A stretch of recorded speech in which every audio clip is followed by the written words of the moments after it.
Welcome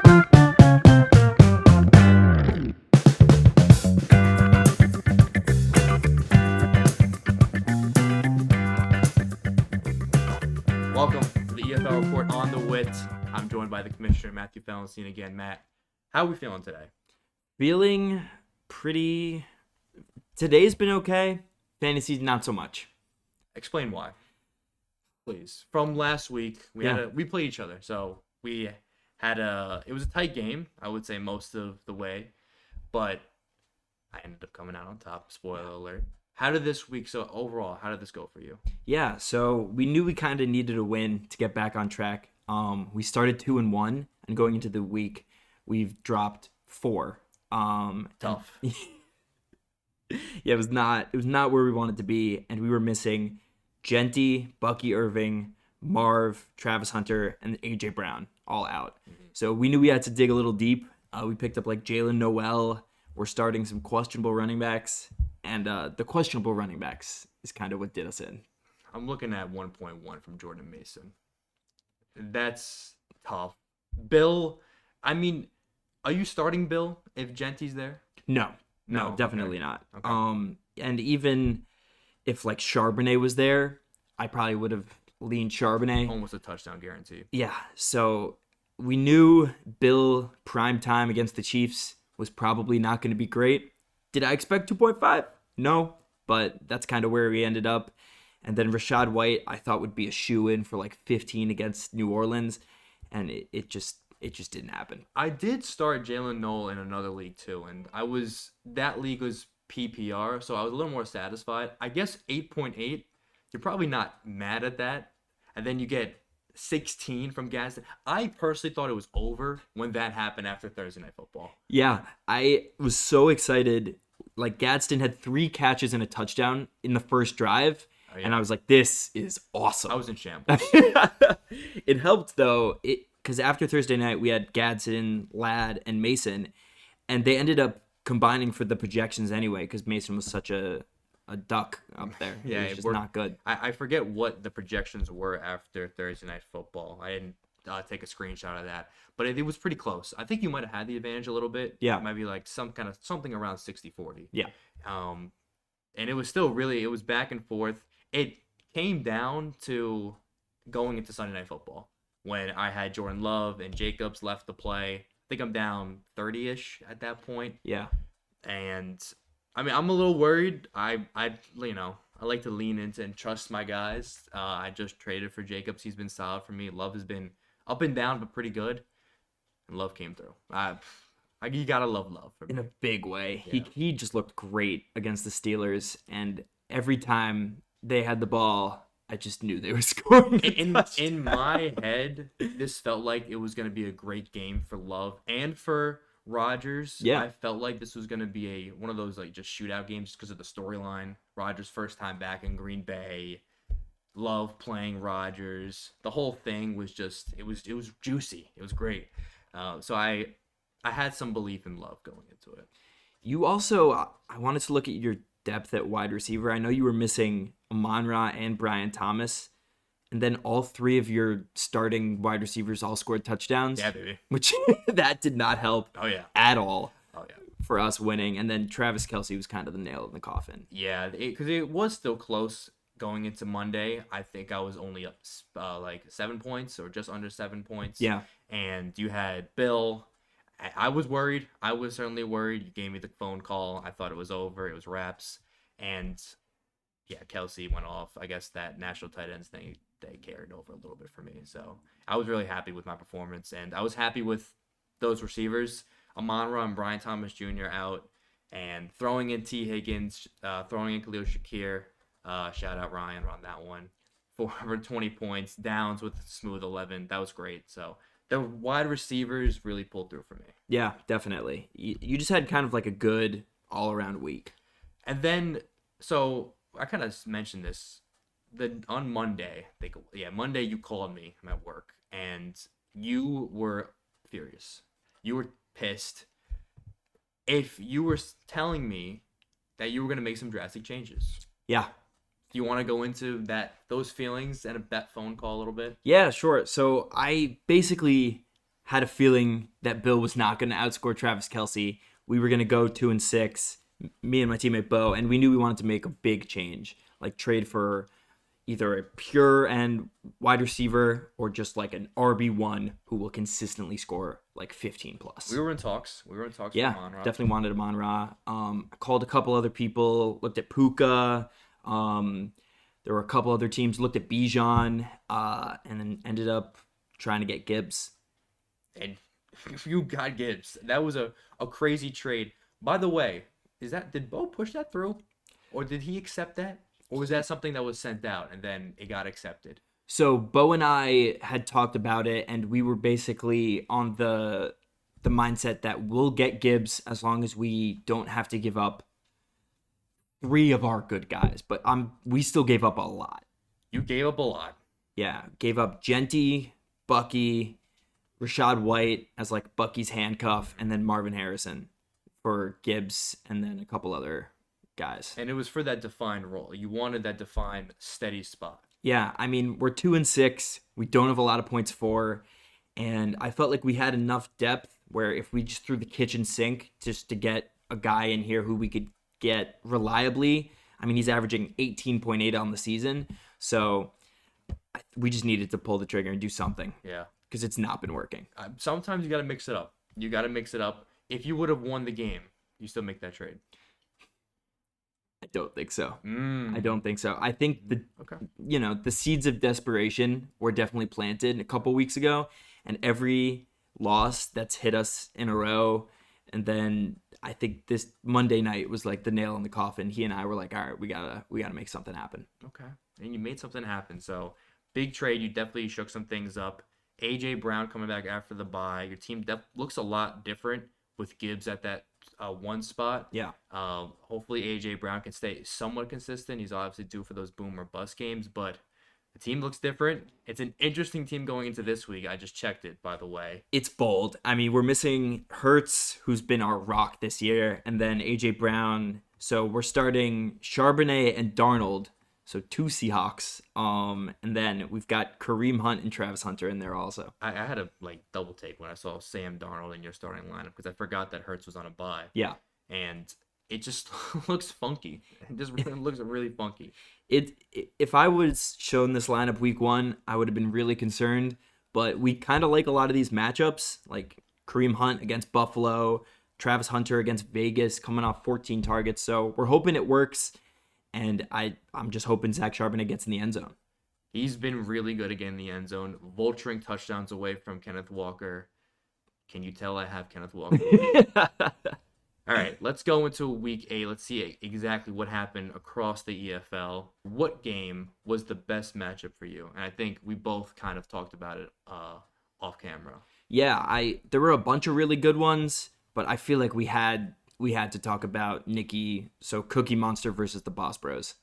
That was just an excellent game. I mean, the story going into it, of course, Cookie Monster undefeated, Boss Bros 3 and 4. I had them in my top 5 power rankings. Only one game over the Gritty Kings for the second place spot. He's missing Lamar and Drake London. He goes out with injury. On the other side, Cookie Monster's missing Devontae Adams and JSN. So it's going to be a lot tighter of a matchup. The two of their best players are not going to be available. And it turned out to be a great game. Most of the scoring was done during that 1 p.m. and 4 p.m. window. But still, 130 was the final score was. I've got 134.9 to like 129. Yep. So it turned out to be a great game. Cookie Monster's team still put up big numbers on the backs of Tampa Bay. The Tampa Bay defense, 26. His kicker going crazy, having a great game. Drake May also went off, but then that was about it. Yeah, he had some rough games from his depth. I mean, his depth has been carrying him. He's been kind of throwing anyone in his lineup, and they've put up like 12 to 15, which is why he's been so dominant. And Keenan Allen and Diggs were just not helpful at all. No, and Diggs seemed like someone who'd be a little bit more reliable most of the season. And Drake May's been really good. Yeah. I mean, the Patriots are clicking. Yeah. They look awesome. But I think with his game, how he spreads it out, it's going to be tough for Diggs to get reliable fantasy points the rest of the season. he's still a good start just to throw in, and you'll get these really low floor games with 8.9 points, but he is the 1%, I guess, on the Pats. But yeah, you'll get a lot of these tough games from the Patriots wide receivers. Right. And then you're also seeing Christian McCaffrey playing one of the toughest defenses in the league. And if I was going to pick a week for Christian McCaffrey to get 8, I'm sure Nicky was not loving this week, Sure. where his opponent put up 135, for this to be the week that McCaffrey scores 8. Yeah, and then like on the other side for the Boss Bros, Saquon Barkley and Kamani Vidal. I mean, I've said this before in the Sunday recap. I talked a lot of crap about Vidal, and he put up 21 points. I mean, he had a great week. He's their guy until Omar Hampton comes back, which is late in the season. Yeah. Jackson Dart has filled in nicely for the Boss Bros with Lamar Jackson out. Jake Ferguson putting up nothing and still putting up 134 points is wild to me. I know. And then also having Tez Johnson with like 7, Cortland Sutton with 8.7. A lot of guys just didn't really put up too much for them, and they had a lot of like weird performances that like helped them up, with their kicker and defense putting like 25. They're second in their division right now, so that was a big win just to keep them in that spot, a game ahead of Gritty Kings. We want to talk about another really good matchup. So this is still this was in contention for a game of the week. 4 Digs and Gritty Kings. That was a really good game. Yeah, both of these guys really could use a win. They were both going into this game at 2-5, but Gritty Kings, I think going into this game, had like really interesting lineup where like Patrick Mahomes has been great for him. Jamar Chase has been great. He was starting 2 tight ends. 22 personnel. 22 personnel. I mean, I think we talked about this game a little bit last week. Yep. As like it could be. That was your game of the week. That was yeah. Your game of the week.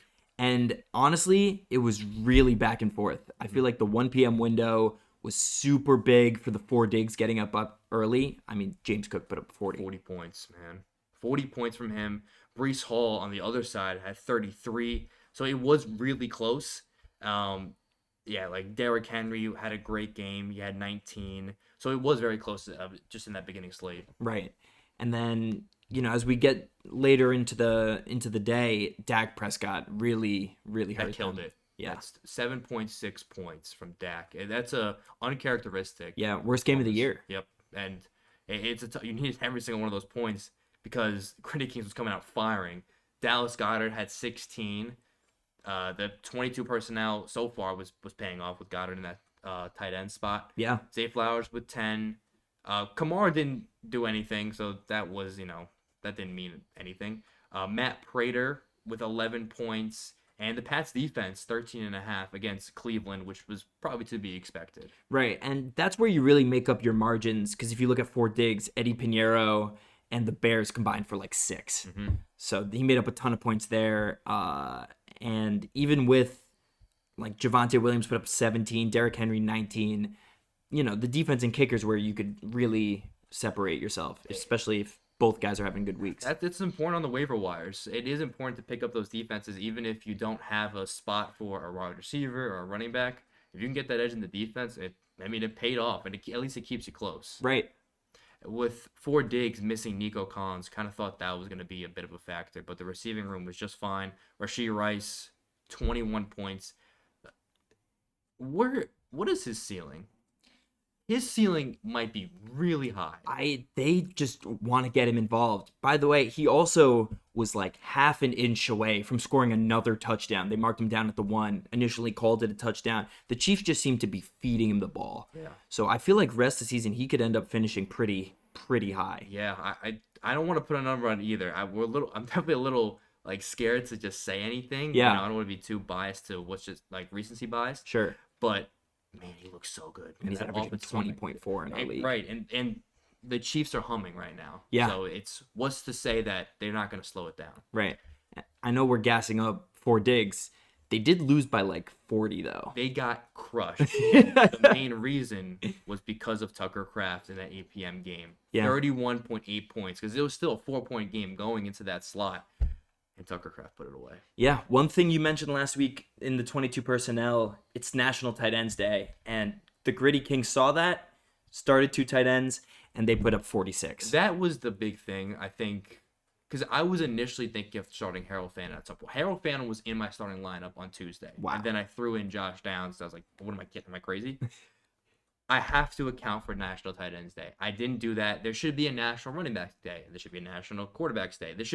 There has to be a day for every spot. Yeah. Because then I'll know who to start in that third flex spot. Right. If it's wide receiver day, I'll make sure I have 3 wide receivers. Running back, you get the picture. Yeah. National Tight Ends Day, it always feels like the tight ends go off, and it really helped out for Gritty Kings. 100%. And he got a much needed win. The bottom of our league is super competitive, and so any win that you could get, especially against another team who's like really eyeing for wins, that was huge. I'm looking at it right now. Gritty Kings, for the rankings on ESPN, is at 7. Wow. He's at 7. He's 3rd in his division, tied with Ryan, with Baker Mayfield. Mm-hmm. His points for is excellent. He's third in the league. He's 3rd in the league in points for. So you put up 160 points. Obviously, that's gonna bring everything up. But he looks pretty good right now. Yeah, he's not in a bad spot. If I was going into, I know we're going into the power rankings later, but I'm pretty high on Gritty Kings rest of year. I mean, you have the number 1 quarterback, wide receiver, tight end, and defense. That's good. That is really good. That is very good. I know you talked a little bit about his inconsistent running back play, but having 4 PRK1s, that's going to be a lot. Yeah. That's going to help you a lot. Let's look at the worst game of the week, and I think we also know this one. I think we knew it at 4:00. It's Baker Mayfield hanging with Mr. Hernandez. That was terrible. This game was the epitome of a throwing contest. I don't think anyone in this game, I'm looking at it now, no one in this game scored more than 19. It started off rough when Quentin Johnson put up a donut. He had 0 on Thursday Night Football. I mentioned this in the recap. Trey Harris outsnapped him. Yep. He had no targets. No targets. He wasn't a part of the offense. You look on the other side for Sunday. Quinshon Judkins gets hurt. Yep. Bijan Robinson has 4. Mm-hmm. So at that point, Baker's actually still in the game. So right. It's close. I think he only had 3 or 4 guys playing. Yeah. The Bills defense had, at that point before stat correction, 20 points. So you look pretty promising, right? No. Not at all. The Bucks duo that he's put a lot of draft capital in. I know we've talked about, his trade for Emeka Egbuka, giving up Josh Jacobs. This was not the week for the two of them to combine for 10. Right. Combine for 10 points is insane, man. I mean, they had a tough week, the Bucks. It was a weird game. I mean, the score is 23-3, so it's a blowout, I guess, but a lot of it happened late in the second half. Right. I mean, their defense scored 2 touchdowns. So that was the tail of the tape. You just didn't get anything from Tony Pollard. Dobbins was your second highest scorer with 15, which usually isn't a bad week for Dobbins. That's pretty average for him. It's tough for me to see brighter days for him too, for Baker Mayfield. You look at, Travis Etienne was on bye. Right. That's all I can really say. RJ Harvey on his bench. Maybe this was his breakout game. I don't know. And even if it was, and this turns into like a 50-50 split, he's got Dobbins. So he's kind of throwing a dart blindfolded at which running back's going to get in the end zone. That's right. And I wanted to point out that these guys played each other. They would have lost to any other team. Tim would have lost to any other team this week. The next closest was, just to quickly just shout him out, Justice Beaver. I think he had 70 going into Monday Night Football, and then he got 83 from Marcus Mariota. So he was close to having a real he actually had an awful week. Unfortunately for him, Cam Scatterboo goes down for the year. Yeah, that's tough. That's really tough. That just sucks. That just sucks. That's a different story to get into. I mean, watching that game and seeing that injury, I've never seen. I think maybe with basketball, I think back to Gordon Hayward. Yeah. When he broke his ankle against the first play in that game opening night. Right. But I've never seen that gruesome of an injury that live. Yeah. That I can remember. It was horrendous. It was really bad. I heard the surgery went well. Yeah, right. That's what they said. Hoping for a speedy recovery, but that was just horrendous. And like looking at, and it kills Beaver's team. Like he was his low end RB1 in my opinion. Swift is a really good running back. Yeah. But that takes a huge hit. Right now he's got Aaron Jones on his IR who will, I guess, slide into that second spot. Right. Nick Chubb on your bench. Like it's looking tough for his running back room. He's definitely got to make a trade. I feel like he probably will have a different looking team in the next couple of weeks. I mean, he's got wide receiver depth. Troy Franklin's put together a couple of good games, and then he's got the duo of Jordan Addison and Justin Jefferson, and Chris Olave is like a low-end wide receiver too. Yep. I feel like he'll be able to make a move, but it sucks because Cam Scadaboo, he put a lot of eggs in that basket when he made the trade with us. Yep. You know, he gave us Bill, who hasn't been great since we traded for him, but he also gave up A.J. Brown. Yes. So I think he was definitely hoping that Scadaboo could be great for the rest of the year, and he was. He was unbelievable for the 3 or 4 weeks he had him. So that wraps up we just want to just cap it off though. Baker Mayfield hang with Miss Hernandez. Worst game of the week. Terrible. Best games. Can't emphasize enough how bad It's really that bad. game was. It was really terrible. You guys suck. You're terrible. And the best game, Gritty Kings and 4 Digs, was tied with Cookie Monster and Boss Bros. Boss Bros, of course, letting it known that he took down the undefeated Cookie Monster. I do feel a little bad, as I think I mentioned your streak last year as like being like 11-0. I mentioned Larson's streak. You did announce your jinx him. Mention the season. I know if a pitcher's got like, a perfect game, you don't want to say anything. If a goalie's pitching a shutout, you don't really want to say anything. Mm-hmm. We're halfway through the season. Cookie Monster 7-0. Right. Only had it once, but just wanted to mention. I mean, we're gonna keep an eye out on this for sure. Mm-hmm. A little bit. It is your fault. It also, I did want to mention this, that Boss Bros went back to his win. He's been win one, lose one for the whole entire season, and he lost last week, and now he just won. That's so unbelievable. That has stayed true. That's amazing. So how much stock are we putting in that he loses this week? I'd bet the house. I'd bet the house. Okay. He goes up against Taylor Park Boys. And they have Puka back. And they have Puka back. Yep. Lock it in. Lock it in. 4 and 5. Lock of the week. So going into that, let's segue into our Week 9 matchups. Who are we looking at as the best matchup going into Week 9? So funny enough, I actually wrote Boss Bros against Taylor Park Boys as my matchup of the week. You shouldn't have to do that. Boss Bros gonna lose. Now, outside of the inevitable loss that they have coming, this game is actually pretty close. The ESPN has pretty even, only +4 for Boss Bros. I think this was like the closest projection. I also just wanted to highlight a couple things.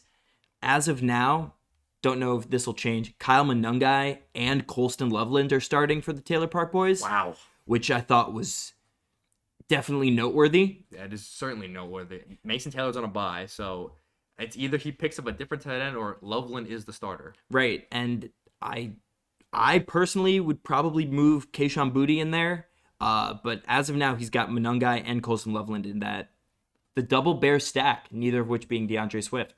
The double bear stack, yeah.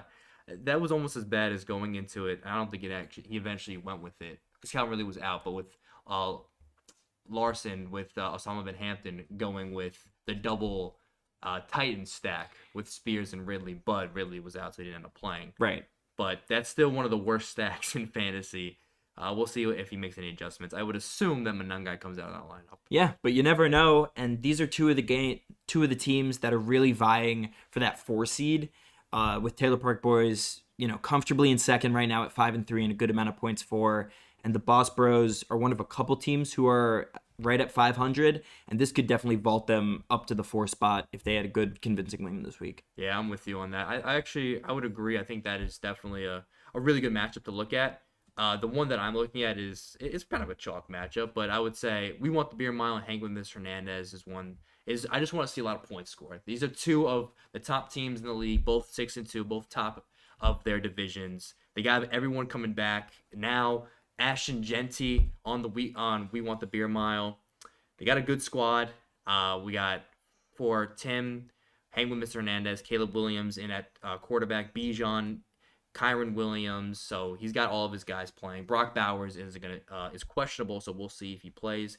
Judkins on a bye, so I guess that's one of his better running backs, but he was hurt, so he might not even been in that flex spot. Right, and he ended up, he drafted Tracy early and never ended up dropping him when Scadaboo came back. So with Scadaboo being out, he just throw Tracy in the flex, and that's a great shout. He's gonna get a lot of work. He's Yeah. probably gonna get a decent amount of work. We'll see how, actually how fancy and relevant that work is, because we'll see how well the Giants actually play. But he should get a lot more touches. Yeah, one more game. I don't know if you had seen this earlier. I wanted to look at was Justice Beaver and Cookie Monster. The spread on this game is 32.4. I did not see that. Wow, and now I do. Oh my gosh. Yeah, so powerhouse Cookie Monster is coming off a loss, has his entire team, off of bye, ready to go, and Justice Beaver is starting Aaron Jones, Wandale Robinson, some questionable, 12-man PPR, half PPR starts. Oh man, like rolling with Aaron Jones and DeAndre Swift as your two running backs is a rough look. Yeah, I think Cookie Monster's coming back with vengeance. He's got his whole team ready. He just put up 128 without JSN and Devontae Adams. He's got some good matchups this week too. Yeah, this one could get ugly. Yeah, it might be the biggest spread I've seen through 9 weeks. I think it is. It is. I mean, you got the undefeated team going up against a team who's pretty banged up. Yeah, he's definitely reeling right now from a couple bad injuries. So that's the Week 9 breakdown. Let's go into our power rankings after Week 8. We had some controversial takes amongst the league members, and some people were a little frustrated with their positions. Matt, where do you have your bottom 6 teams? Yeah, sure. So I feel like I should start with 7 and work my way down. Please. Especially there was a lot of upset people about some of my picks. So I just want to start at 7. 7, I actually have you. Picked up a big win this week. You're in the top half in points for. I like where your team's looking for the rest of the season. So I feel like you were like a strong candidate for the 7. Following that with Osama bin Hampton, he's been reeling from injury. But I feel like going into this week, it's kind of his last week where he's starting some questionable guys, because he'll get Garrett Wilson back next week. Supposedly Trey Benson's coming off of the IR after this week.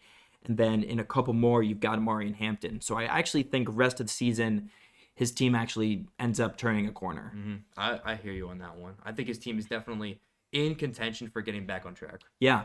Continuing down this list, I got a lot of flack for putting 4 Diggs at 12. Mm-hmm. A lot of flack. Okay. So I put him at 9. Okay. And I almost wanted to double down, but looking at their team, they've got 3 great running backs. They at least have Rashee Rice, who's been great. You bailed out. I bailed out. I cashed in, went from $100 to like 50, and I cashed out before it may have gotten even worse of a take. So I don't love it, but their team's good. Dak had an off week, but I think they'll bounce back. Still not very high. No. But there's some teams below them that I definitely don't love. At the 10 spot is me. The Buck and the Duck are on 8. Slide of slides right now. It's 4 been losses. Rough. Yeah, 4 losses, forcing you guys to make a trade. Yeah. Not saying that the trade was bad at all. It was you had your depth pieces, so you wanted to make a move. Yeah. So I do like where our team is for the rest, but until we pick up a win, I feel like I'm, questioning my journalistic integrity if I don't put us pretty low. I hear you on that. I mean, I respect it. You're on the podcast. You could have easily put yourself at 1 if you really wanted to. But no, you went down. So I do respect that. Yeah, and I feel like the 11 and 12, I feel like you'll have the same. Maybe not, but I've got Justice Beaver. He's starting some questionable guys, and injuries have really hurt him. Yes. And then Baker May fuck you has been decimated this year. It's bad. Yeah, the injuries have killed him. I mean, we went over it last time. It started early with Leak. It's continued on now. He's not putting up a lot of points. I don't know what he can do. I don't either. His team is tough to because his guys aren't having good weeks. It's tough to find value and trade guys. If there's anyone on the team that people would really want. Yeah, I mean, he gets Terry McLaurin back. He had like a touchdown, so that's helpful. I think he's got Kyler Murray coming back because he's got Baker on the bye. But only thing I could see is like if he makes a big trade and cashes out on the Ibuka trade, even though we just traded for him. But outside of there, I don't see where he can get a lot better. And it's not looking good for Quentin Johnston, and his running backs are just super inconsistent. Yeah, I would agree. He doesn't have that defined one in any of his positions. I mean, Abuka looked like he could still be that one. He just has a couple bad weeks, maybe post bye. I think they play and then they have a bye coming up soon. Yeah. So maybe that'll shift things in the right direction, but it's certainly tough for Baker Mayfield. I'll go next with my bottom 7 teams, or bottom 6 teams rather. I have Osama bin Hampton in that 7th spot. It was between me or him. Yeah, I just feel like his team has definitely improved. I mean, it's up from last week where he was at 9 for me. So coming off a nice win, my initial reaction was that I feel that his team is a little bit more at its ceiling with putting up 120. I can see him maybe getting 10 more flipped, but I don't see another like 15-point game from Tajay Spears. No. I don't see another 24-point game from Chase Brown. Maybe it could happen. The offense seems to be getting a little better with Flacco, and now he's actually hurt. But they were playing the Jets. That's correct. So I don't see it getting too much better. And then, of course, you throw in that Garrett Wilson's coming back. So I think it evens out, and that's still a great team. Yeah. You know, he's just outside the top 6 for me, but he's in that number 7 spot. At number 8, I'll have Gritty Kings. So I did bounce them up a lot higher. I got some flack for that. I made fun of myself because they went off this week. They had an incredible week, put 160 plus. And kind of what you talked about with having the number 1 quarterback, you have Jamar Chase. The team doesn't look that bad. It doesn't look half bad at all. Especially with Zay Flowers, you have Tucker Kraft. It's not a bad team, and I think they deserve to be higher up than what they were last week. Then at number 9, I have 4 Diggs. So I actually came at you a little bit for not sticking to your guns. I have them in the same exact spot. They had a better week. They went up against Gritty Kings, who was just excellent. Yeah. And the rest of the season, I'm with you, where Rashee Rice looks like that guy. They have 3 really solid running backs. It could be really good for them coming up. They just, ran into Gritty Kings and they have 2 wins. Yeah. That's really what it is right now. Yeah, they have a tough road to climb, but you could see where they could do it. Mm-hmm. Exactly. So if Rashee Rice stays consistent, I'm not expecting he's going to continue on a 20 points per game pace, but you just get something out of Nico Collins. Right. You have an excellent 1-2, and then your 3 running backs could take you to, at least a few more wins, 3 or 4 more wins at least. Then I have Justice Beaver. I have Justice Beaver in my 10 spot. Just put up a horrible week. And with the injuries he's had, he's got 3 wins. So season's not over. He's only a game back from second place. He's only a game back from me in the Northeast Division. So his team he's still okay. But with losing Scadaboo, not having like the defined guy at your running back position, that takes a hit. And just having that tough of a week, I mean, he was going to be one of the worst scoring teams in week 8 if it weren't for the Tim and Ryan game. Right. So he had a tough week 8, and he's in that 10 spot for me. 11, I have you. I have the Buck and the Duck. So I'm a little lower on you guys. I can't blame you. I really can't. It's more for the wins. I think it's more for the wins because you didn't have Jency, you didn't have Marvin Harrison Jr., you didn't have Charbonnet, you didn't have guys that you would have certainly started over some guys that you had to start last week. Yeah. And then you make that trade, and then your team, I think, improves. It does improve. I think just with putting up 90 points, having only 2 wins, I just tucked you back down 11th spot. Not saying you'll stay there. Yeah. But that's just where I have you guys for right now. I definitely can't blame you. I will say we are 2-1 in the division. And those are big. And those are big wins. And lastly, it ends with Baker Mayfield. I mean, just to echo what you were saying, the team is is in shambles right now. He has to make some kind of move to shake things up. I don't know what it's gonna look like. Yeah. But something has to change. Doesn't look good for him right now. Yeah, he's in a full-on nosedive. I hope he can get out of it, but I really don't know what he can do. Yeah. So let's go into the top 6. I'll start off. So I wasn't in the bottom 7, so I'm in the top 6. So I'm at number 6. It was really a toss-up between me and Osama bin Hampton. Mhm. I like my squad. I'm comfortable with it. I'm happy that without Amon-Ra, without Brian Thomas Jr., my receivers were still able to pull through. So that gives me a little bit of hope that, there could be games where if I don't have Brian Thomas Jr., or if I'm, at a crossroads between starting Ramondre or one of my other wide receivers, I'm comfortable with starting one of my bench wideouts. So I'm happy about that. Kelsey did well for me, and Love had a great week. And I like the rest of my team going forward. Moves might be made still. I'm still willing to shake things up a little. I was going to say, I feel like you have a lot of trade pieces if you wanted to go and get an RB2. That's kind of where my head's at about trying to get a different running back. Because they've been okay. But they could always be better. And I'm still kind of looking ahead. Then at number 5, I have Hang with Mr. Hernandez. He stays in the top 5 for me, even though he had a horrendous week. We was a part of the worst game of the week. Yeah. But the injury to Judkins really hurt him. Bijan had an uncharacteristic 4 points. I don't see that really ever happening again.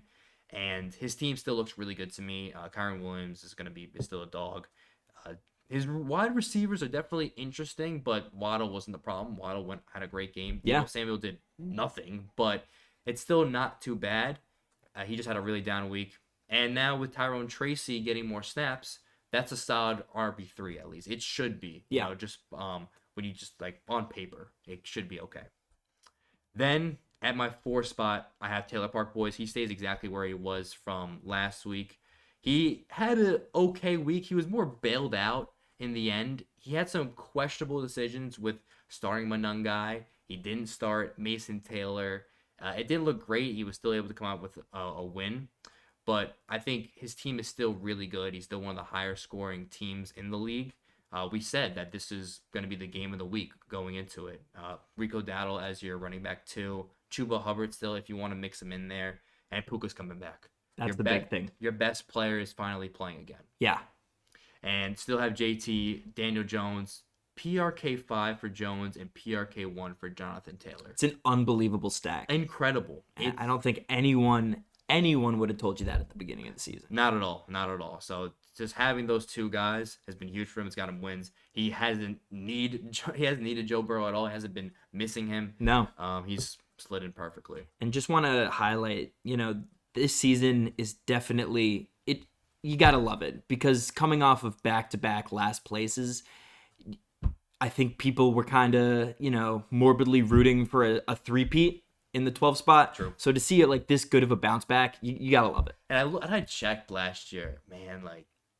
Taylor Park Boys, he wasn't Taylor Park Boys last year, but his team got the short end of the stick. Definitely. He was 8-6. Yeah.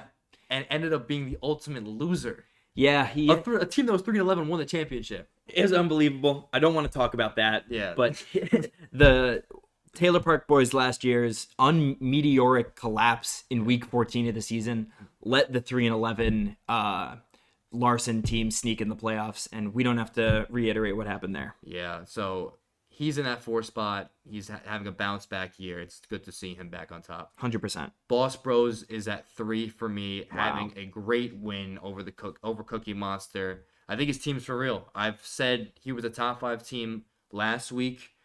He gets a bump because you beat the undefeated team.